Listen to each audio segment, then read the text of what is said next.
नमस्कार दोस्तों, कैसे हैं आप? उम्मीद है अच्छे ही होंगे। दोस्तों, हमारी आज की वीडियो का टाइटल है एग्रीकल्चर पार्ट 2। दोस्तों, जैसे कि आपने पिछली वीडियो में देखा ही था कि एग्रीकल्चर में मैंने 10 टॉपिक्स कवर करे हैं, जिसकी पहली वीडियो में मैंने 5 टॉपिक्स ऑलरेडी समझा दिए हैं। इस वीडियो के अंदर हम रिमेनिंग 5 टॉपिक्स के बारे में डिस्कस करेंगे। तो आइए दोस्तों शुरू करते हैं। दोस्तों, अब हम बात करने जा रहे हैं ऐसी क्रॉप्स की जो नॉन फूड क्रॉप्स कैटेगरी में आती हैं, जिनमें नंबर फर्स्ट पर है रबड़। दोस्तों, रबड़ एक इक्वेटोरियल क्रॉप है, लेकिन ये कुछ स्पेशल कंडीशन में ग्रो की जाती है। ट्रॉपिकल और सब ट्रॉपिकल एरियाज में ज़्यादातर ये ग्रो की जाती है। इसके लिए मॉइस्ट और ह्यूमिड क्लाइमेट चाहिए और 200 सेंटीमीटर से ज़्यादा रेनफॉल और 25 डिग्री सेल्सियस से ज़्यादा टेम्परेचर चाहिए। ज़्यादातर ये हमारे साउथ इंडियन स्टेट्स में जैसे केरला, तमिलनाडु, कर्नाटका एंड अंडमान निकोबार के आइलैंड्स पे उगाई जाती है। अब बात करते हैं नॉन फूड क्रॉप्स के अंदर आने वाली फाइबर क्रॉप्स के बारे में, जिसमें बेसिकली 4 मेजर फाइबर क्रॉप्स आती हैं जो इंडिया में उगाई जाती हैं: कॉटन, जूट, हेम्प और नेचुरल सिल्क। दोस्तों, कॉटन के बारे में बात करें तो कॉटन एक खरीफ क्रॉप है और ज़्यादातर ये इंडिया के ड्रायर पार्ट्स में उगाई जाती है और ये काली मिट्टी पर अच्छी उगती है, इसीलिए दक्कन प्लेटू में आने वाले रीजन्स पर ज़्यादातर कॉटन उगाई जाती है। कॉटन उगाने के लिए हाई टेम्परेचर, लाइट रेनफॉल और इरिगेशन और इसके अलावा ग्रोथ के टाइम पे ब्राइट सनशाइन की ज़रूरत होती है।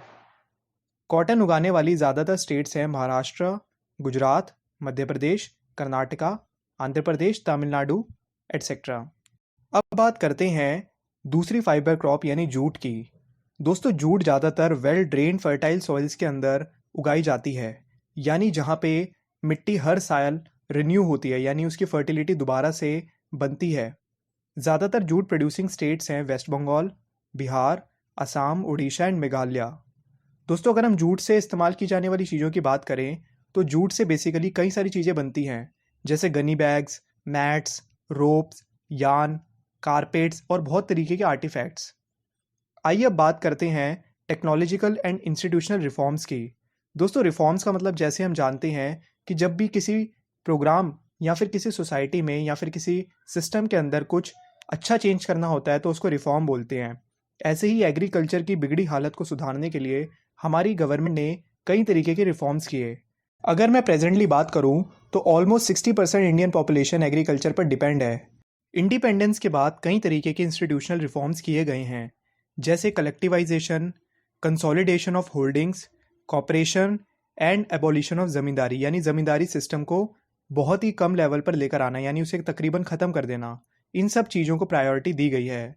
1960s और 70s की बात करें तो कई तरीके के टेक्निकल रिफॉर्म्स भी किए गए, जैसे ग्रीन रेवोल्यूशन लाया गया, जिसमें HYV सीड्स, पेस्टिसाइड्स और केमिकली इंसेक्टिसाइड्स का इस्तेमाल करने पर जोर दिया गया ताकि फार्मर्स अपनी प्रोडक्शन को बढ़ा सकें। और साथ साथ वाइट रेवोल्यूशन लेकर आया गया ताकि मिल्क प्रोडक्शन को बढ़ाया जा सके। ये सब एग्रीकल्चरल की कंडीशन को इम्प्रूव करने के लिए किया गया था। अगर हम 1980s और 1990s की बात करें तो गवर्नमेंट ने किसानों की हालत को सुधारने के लिए और उनको सिक्योरिटी प्रोवाइड करने के लिए कई तरीके के प्रोविजंस निकाले, जैसे क्रॉप इंश्योरेंस किया गया, कई तरीके के ग्रामीण बैंक्स, सोसाइटीज़ और बैंक्स खोले। रूरल एरियाज़ में रहने वाले फार्मर्स को लो से लो रेट ऑफ इंटरेस्ट पर लोन फैसिलिटीज़ मिल सकें। इसके अलावा किसानों के लिए KCC यानी किसान क्रेडिट कार्ड और PAIS यानी पर्सनल एक्सीडेंटल इंश्योरेंस स्कीम जैसी स्कीमें गवर्नमेंट ऑफ इंडिया ने निकाली ताकि फार्मर्स इसका बेनिफिट उठा सकें।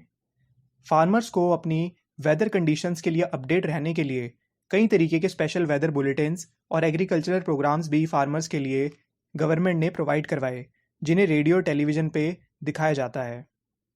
इसके अलावा एक मिनिमम सपोर्ट प्राइस और कई तरीके के प्रोक्योरमेंट प्राइस जो कि इंपॉर्टेंट क्रॉप्स के लिए दिए जाते हैं, वो भी गवर्नमेंट ने इंट्रोड्यूस करे ताकि एक फ़िक्स प्राइस पर किसान अपनी फसल को बेच सके और जो बिचौलिए या फिर जो मिडल मैन होते हैं वो किसान का एक्सप्लॉयटेशन ना कर सके। इसके अलावा किसान को सपोर्ट करने के लिए और उसको सिक्योरिटी प्रोवाइड करने के लिए गवर्नमेंट ने हर क्रॉप के लिए एक MSP निकाला है, यानी मिनिमम सपोर्ट प्राइस, और साथ साथ प्रोक्योरमेंट प्राइसेस यानी उनकी खरीद का एक फ़िक्स प्राइस निकाला गया है ताकि किसान बिना किसी बिचौलिए के एक्सप्लॉयटेशन से या फिर मिडल मैन के एक्सप्लॉयटेशन से डायरेक्टली सरकार को अपनी फसल एक तय कीमत पर बेच सके। इससे ये होगा कि किसान को बेनिफिट भी होगा और उसे सुसाइड जैसे कदमों की तरफ नहीं बढ़ना पड़ेगा।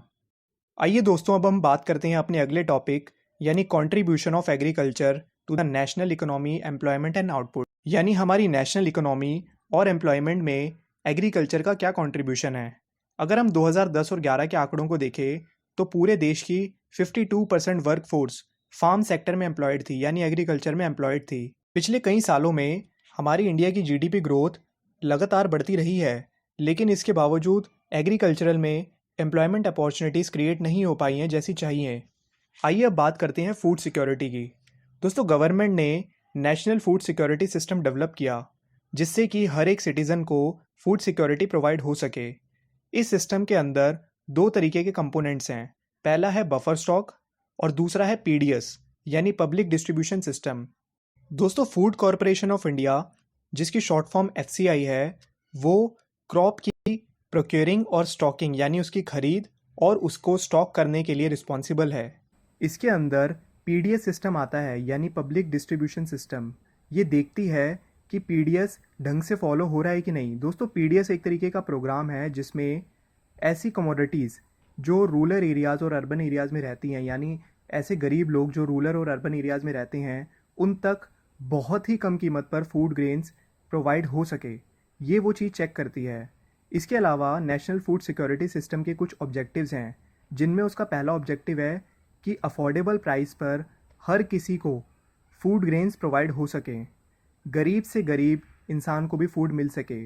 तीसरी चीज़ है कि एग्रीकल्चरल प्रोडक्शन में ग्रोथ हो, और चौथी चीज़ है कि सपोर्ट प्राइस यानी वीट और राइस जैसी इंपॉर्टेंट क्रॉप्स का सपोर्ट प्राइस फिक्स किया जा सके ताकि उनका स्टॉक मेंटेन किया जा सके।